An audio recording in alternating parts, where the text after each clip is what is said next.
Fala pessoal, como é que vocês estão? Depois de algum período, eu voltei aqui para apresentar alguns resultados aí do rotacionado para vocês, mostrando um vídeo anterior aí como todo o funcionamento, um exemplo de um rotacionado que é prestado consultoria. A gente trabalha em cima de alguns rotacionados e a gente traz alguns exemplos para ver como funciona e se realmente tem alguma rentabilidade, algum custo-benefício na utilização desses sistemas. Nisso eu vou estar mostrando aí toda a relação, né, de solo, planta, animal, os fatores que interferem. Lembrando que a gente sempre está em busca da máxima expressão aí genética tanto do capim como do animal e utilizando o solo por meio de fazer todo esse desenvolvimento aí da pastagem boa para gerar em carne para o gado. Então, eu vou estar mostrando alguns vídeos, alguns dados, questão de GMD, questão também uma planilha aí de custo de viabilidade, se tem realmente uma rentabilidade. Está fazendo uma breve simulação com os dados que a gente tem da fazenda que a gente tem prestado consultoria.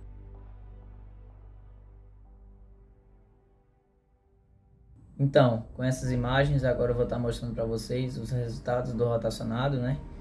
Para vocês ficar mais claro aí a visão. Hoje está com 200 animais em 24 hectares, uma lotação aí de 5,7 UA por hectares, né? Transformando de cabeça para UA. UA, no caso, unidade animal, 450 kg. A pastagem aí de MG12 paredão, uma característica importante que ela é tolerante aí à cigarrinha, né? Tem um maior a pressão populacional da cigarrinha, não ofende tanto o capim. Então, aqui algumas imagens do gado no pasto, lembrando que tem um lote aí de em torno de 150 animais Nelore e uns 50 Angus. Outro fator importante é que após a saída dos animais é feita uma adubação aí com ureia, em torno aí de 50 kg por hectare de N, né? Em torno de 110 kg de ureia por hectare. E foram feitas em torno de 5 adubações no período aí chuvoso do ano, certo? E fica em torno aí de 4 dias o gado em cada pasto, 4, 5 dias, totalizando em um ciclo de 28 dias. O proteinado que está sendo dado, fornecido, é um proteinado da Matsudo, Foz Prime, cerca aí de 0,3% do peso vivo, dando um consumo aí de 1,1 kg por dia, certo? E uma linha de coxo boa, coberta.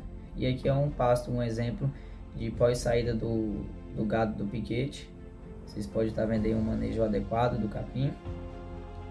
Aqui é uma visão mais periférica e holística da área de lazer, uma área de lazer redonda, e aqui a diferença de um pós-piquete e o outro que tá bom. O manejo do pastejo aí correto, deixando os perfis aí bom para rebrotagem, não afetando tanto, tendo a rebrotagem rápida, mas ainda com essa adubação nitrogenada. E aqui a gente apresenta o resultado do GMD, que foi de 1 kg e 10 gramas por dia, e uma parte desse lote foi vendida aí a R$306 arroba, um valor muito bom, apesar do mercado estar hoje. Foi vendido uma parte, uma cabeceira, o restante voltou para o projeto, tá certo? Aqui vocês podem ver aí o estilo dos animais após a pesagem que foi tirado desse GMD.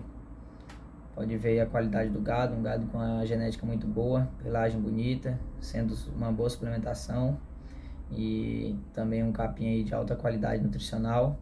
Vocês podem estar vendo aí que a conversão alimentar foi interessante. Outro ponto importante que a gente fez uma comparação breve aí da conversão alimentar tanto dos Angus quanto do Nelore. E surpreendentemente o gado Nelore teve um maior ganho médio diário, certo? Isso também depende de muitas variáveis como o manejo do gado, a decorrer, estresses, entre outros. Bom, aqui são as últimas imagens de como o gado hoje se comporta no lote. Pessoal, um fator que a gente deve levar muito em conta hoje, no momento, é o valor da arroba no mercado. Hoje a arroba está sendo comercializada aí em comparação com os meses e anos um pouco anterior, está abaixo, está em queda, e isso tem dificultado muito a vida de produtores na questão aí da comercialização e na margem, né? A margem tem diminuído cada vez mais e está empatando. Mas a gente deve ficar atento, saber que o mercado sempre tem alta e baixa e buscar estratégias para poder melhorar e diversificar o nosso ciclo aí de produção e buscando sempre estar trabalhando com uma visão futurista e estratégica de mercado e produzindo sempre vendo e observando a lei, porque com isso os investimentos relacionados à questão da pecuária, fazer um sistema de rotacionado ter um manejo melhor do solo, fazer um preparo, isso tudo requer muitos custos e altos iniciais. E no momento fica um pouco dificultoso para fazer isso, mas eu oriento e vejo que deve ser iniciado mais gradativamente ao decorrer, para poder estar estabilizando aí um sistema de produção melhor, que aproveite mais aí, tendo um lucro maior por hectare de uso e possibilitando aí uma margem melhor ao decorrer do anos em comparação, para sempre estar buscando aí melhores estratégias. Agora eu quero mostrar para vocês a planilha que eu fiz uma simulação, que muitos me perguntaram em comentários qual seria o custo basicamente desse gado, se teria algum retorno. E aí eu fiz uma simulação organizando alguns valores. É uma planilha que eu desenvolvi para fazer essa simulação e saber, na verdade, a rentabilidade desse gado. Vamos lá para mostrar para vocês. Vamos lá então mostrar a planilha aí de viabilidade da pecuária. Eu fiz até agora em duas categorias, né, de recria e cria. Tem alguns dados básicos, já dá para ter alguma noção, tá certo? Ela é bem intuitiva e tem umas observações para poder estar fazendo o trabalho. Lembrando que eu fiz uma simulação aí do gado de recria, esse que a gente tem como exemplo, e está mostrando para vocês. Vamos lá. Aqui volta ao menu, recria, e se eu quiser ir para cria, né? Então vou estar explicando desde o passo a passo para estar utilizando essas planilhas. Começando pela aquisição dos animais do gado de recria, coloquei uma quantidade de 200 animais, peso de 7 arroba, 210 kg, comprando na faixa de R$ 1.900, né? Categoria macho, tudo garrotes. Os custos com esse gado por mês, né? Eu fiz a questão aí dos custos, coloquei a pastagem aí como R$50, levando em conta a adubação nitrogenada com ureia. Eu não levei em conta a questão de implantação dessa pastagem. Lembrando que isso é um custo que foi alto e tem que ser liquidado a partir dos anos. Ele não está entrando nessa conta. Coloquei nessa conta que está sendo gasto de adubação nitrogenada do gado, está sendo visto diretamente.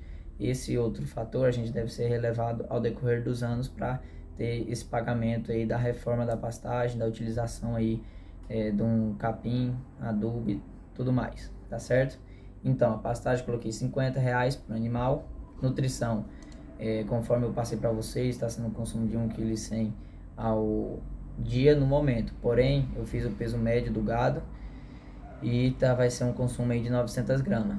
Vezes 3,55 que tá o quilo, vai dar 925,90 ao mês, né? Vezes 30, que vai ser 30 dias. Esse é o custo por mês de nutrição. Sanidade em torno de 2,40. Trabalho 8,50, que é a mão de obra. É uma fazenda grande e eu fiz essa conta conforme o salário do vaqueiro, mais ou menos uma suposição. E outros gastos em si, que vai ter desde desgaste da caminhonete para ele levar o suplemento proteico e outros, tá certo? Esses dados podem ser tudo alterados, essas células que estão um pouco rosada, tudo pode ser alterado, certo? Então, deu um total mês por unidade de 170,80 centavos, quantidade 200 animais, período 7 meses e um GMD de 1,10 kg que está dando a média. Esse é o GMD que está sendo ganho. E aqui esse total é o total gasto, o custo desses 200 animais no período aí de 7 meses, ok? Aqui é o total de gastos. Aí a venda eu coloquei os 200 animais, conforme o GMD durante o período de 7 meses eles chegaram em 422 kg, cerca de 14 arrobas, sendo comercializados pelo valor da arroba 280, coloquei essa média. E apesar que a gente teve uma venda de uma parte do lote a 306 arroba, eu baixei um pouco mais para pegar um pouco mais a realidade ainda, certo? E resumo, área total é 24 hectares, cerca de 5,9 voar por hectares, custo total 619 mil, o lucro 168, lucro por unidade 844, porcentagem do investimento, você investiu, vamos falar, 1 milhão e retornou 270 mil, só um exemplo. Aí foi 27% do investimento, lucro por hectare 25,1, símbolozinho de verde, porque sinaliza, por exemplo, aqui são algumas observações, que hoje é a média nacional, que é lucro por hectare de 4 arrobas, a recria 6,5 e a cria 5 arrobas por hectare. Tá vendo que tá bem acima. Isso é considerando o período das águas, um GMD bom, um ganho bom por dia aí de carne, e que tenha um retorno interessante. Lembrando que tem que ser retirada desses 27% também de lucro, toda a questão do custo de implantação desse rotacionado, dos gastos da reforma da pastagens. Quero deixar bem frisado isso para vocês. E o valor também pode ser muito discutido, vocês vão falar que está alto, mas a gente tem que fazer uma média ao decorrer da venda desse lote para aí ter uma visão interessante sobre isso. E é claro que pode baixar. Se baixar, eu vou fazer uma simulação aí, abaixando para 240. Aí pode ver que o lucro por unidade cai bem, fica só 9%, acaba empatando, igual muitos falam. Mas essa planilha é bem interessante para você estar fazendo esse cálculo, essa visão de estratégica. Interessante também, outro fator é o travamento da arroba, que hoje está sendo muito feito no mercado. Você faz o travamento de tantas arroba que você vai vender daqui 60, 90 dias, faz um protocolo de suplementação visando vender esse lote de animais. Bom pessoal, esse foi um vídeo informativo sobre a questão desse exemplo rotacionado, buscando simular alguns dados, alguns valores o mais próximo da propriedade, para vocês verem essa questão aí de custo de todo o sistema de rotacionado, utilizando esse gado de recria, buscando sempre um maior ganho de massa e respeitando os limites tanto do capim como do gado, tá certo? Esse é algum exemplo. A gente tem outras orientação, que a gente tem outros exemplos, mas sempre em busca de colocar na ponta da caneta e ver realmente o custo, quanto que está ficando e quanto vai gerar de receita. Isso é muito importante para você estar fazendo a conta e vendo a sua rentabilidade, tá certo? Estou aqui para contribuir. Algumas dúvidas, comentários eu vou estar respondendo abaixo, e a gente está à disposição para buscar levantar mais ainda essa pecuária, tornar uma pecuária competitiva e que busque um mercado cada vez maior, vendo que hoje a população mundial só tende a crescer, a alimentação com carne é a base e a gente tem que produzir, tá certo? Produzir com menor custo, gerando maior receita e buscando sempre tornar a pecuária competitiva pelo lado que eu falo de melhorar o lucro por hectare que é gerado na área, tá bom? Aproveitar, porque a terra tem sido cada vez mais valorizada ao decorrer do tempo. Por exemplo, terra e ouro nunca se desvalorizou. Na linha do tempo, ela sempre tende à valorização. E valeu, obrigado aí, estamos à disposição, qualquer dúvidas. E entre no nosso grupo do Telegram para as informações, compartilhar opiniões e exemplos aí de produção. Valeu!